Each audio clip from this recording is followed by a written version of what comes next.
আমরা চলে আসছি মাজারদিয়া গ্রাম, ইউনিয়ন মাজারদিয়া, থানা সালতা, জেলা ফরিদপুর, শাহিদের বাড়িতে।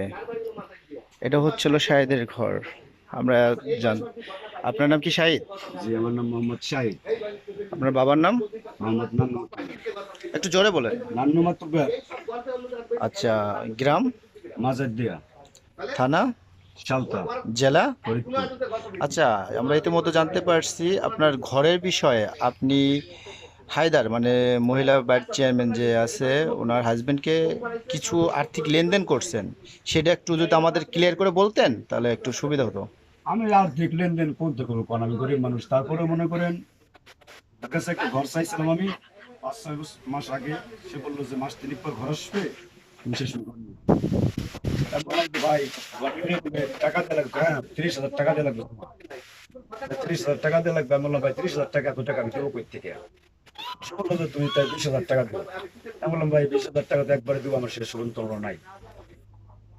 বরাবর মনে করেন সে বললো যে জাগো জায়গায় আমি ঘর দিচ্ছি, সবার কাছ থেকে 25,000 টাকার টাকা নিয়ে লাগে, টাকা আমি জমা দেবো, বেশি হোক বেশি জমা দেওয়ার পর মনে করে ঘর আসছে। তা আমি মনে করেন তাকে টাকা মতো দিতে পারলাম না। সে বললো কি তুমি টাকা আমাকে গোছাই দিতে পারবে? আমি একটা ভ্যান চালাইতাম, হঠাৎ করে আমার ভ্যানটা নষ্ট হয়ে গেল। নষ্ট হয়ে গেলে ব্যাটারি বেচছে। পরে আমার পরে 1,000 টাকা সদাই করছিল, 6,000 টাকা ছিল আমার ঘরে। আচ্ছা, ভ্যানটা যে 6,000 টাকা ছিল, তা একদিন আমাকে বললো যে সাহেব, টাকা গোছাইছো? আমি বললাম না ভাই, টাকা আমি কোথা থেকে 20,000 কে টাকা বললো গোছাবো? কে বললো? বললো এটা হায়দার ভাই। আচ্ছা, যেখানে হায়দার বললো যে টাকা গুছাইছে, আমি বললাম যে ভাই কই থেকে টাকা গুছাবো? তাই বললো যে টাকা তুমি এর আগে বললা যে টাকা পয়সা দেবো। আমি কিন্তু ভাই বলছি কিছু মাস খরচ দিতাম, কিন্তু আপনি তো কোন 20,000 টাকা কথা কয়, 20,000 টাকা 1 টাকা কম দিলে হবে না, 20,000 টাকাও বেশি জমা দিতে হবে, তারপরে মনে করেন সরকার থেকে ঘর আসছে।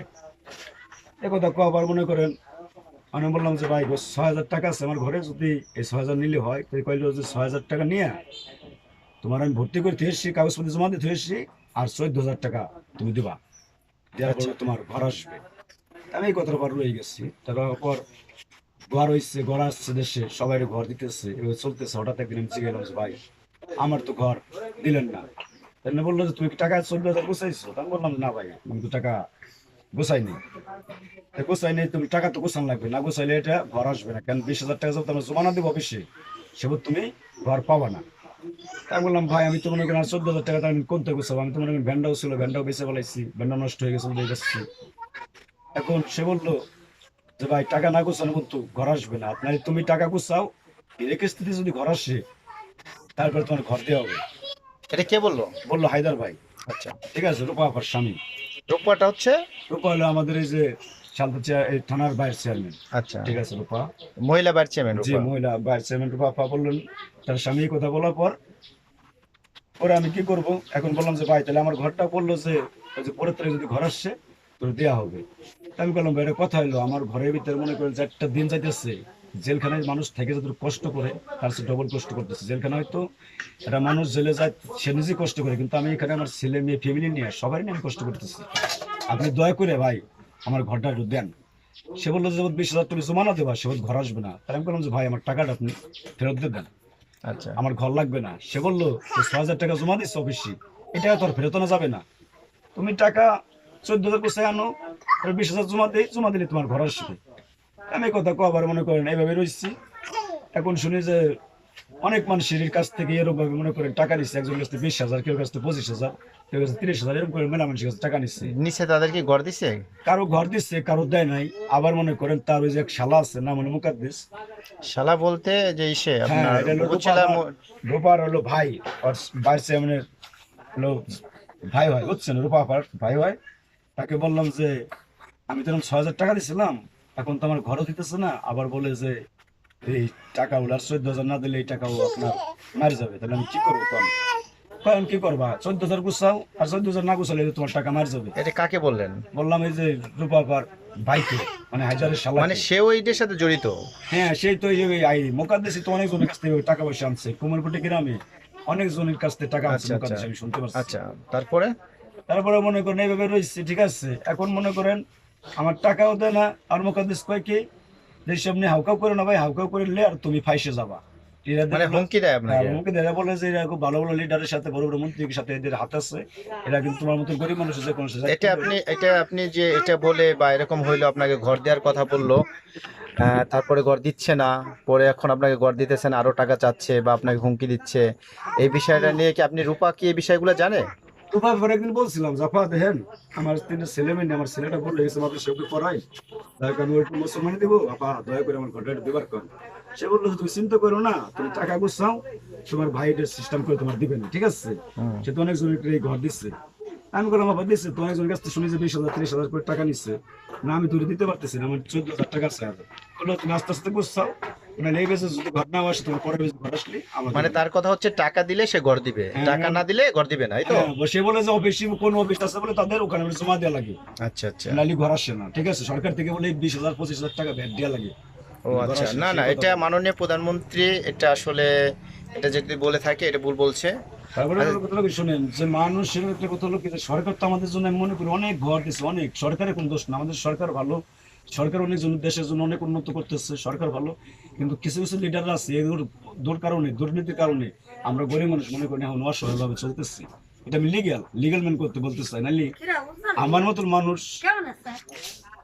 আমাদের মতো মানুষ যদি মনে করেন, এই দেখেন আমাদের আপনি ডাউগে আসছেন, ডাউগে এসে দেখেন আমার বাসাটা, যে এইটুকু জায়গার ভিতরে মনে করেন আমরা 5-6 জন লোক বসে বসে, দেখেন এখানে একটা ফ্যানের উপরে কাগজ, এই যে বৃষ্টি আসলে মনে করেন মুখের উপরে, বুঝতে পারছেন, সাইড থেকে আলো আসছে, মানে আমি তখন চুরি করতে পারি না, ডাকাইতে করতে যে কারোটা মাইরে খামো, যে কিছু আচ্ছা, একটা বুঝতে করবো। পারছি, আমরা বুঝতে পারছি।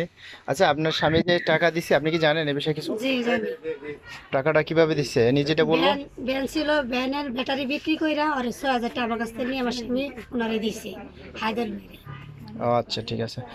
আমরা শাহিদের বাড়িতে আসছি, এটা হচ্ছে আসলে একটা বলার মতো না এইটাই বাসা, যে মাননীয় প্রধানমন্ত্রী চাচ্ছে দরিদ্র যারা আছে তাদের জন্য, মানে তাদের এসে জন্য দরিদ্র প্রধানমন্ত্রী এসে দরিদ্র কাজ দেখতে, তাদের জন্য ঘর, মানে তাদের বাসস্থানটি করে দেওয়ার জন্য। কিন্তু এখানে আমাদের কি হয়েছে দেখেন, এর কিন্তু থাকার মতো এরকম জায়গা নাই। দেখেন এই যে এইভাবেই সে থাকে, এটা হচ্ছে তার থাকার স্থান।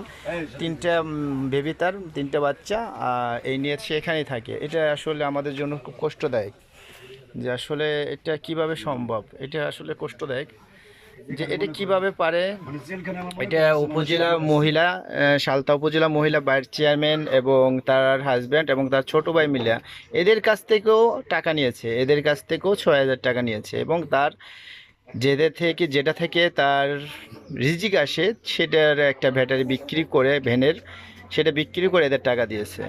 তারপরেও সে ঘর পায় নাই। আমার ঘরে একটা থাল একটা এই তার, এই তার সম্বল, এটা হচ্ছে তার সম্বল।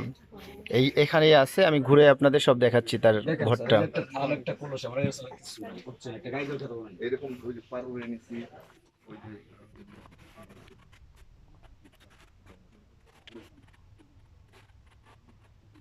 এটাই হচ্ছিল তার ঘর, এটা হচ্ছে তার ঘর।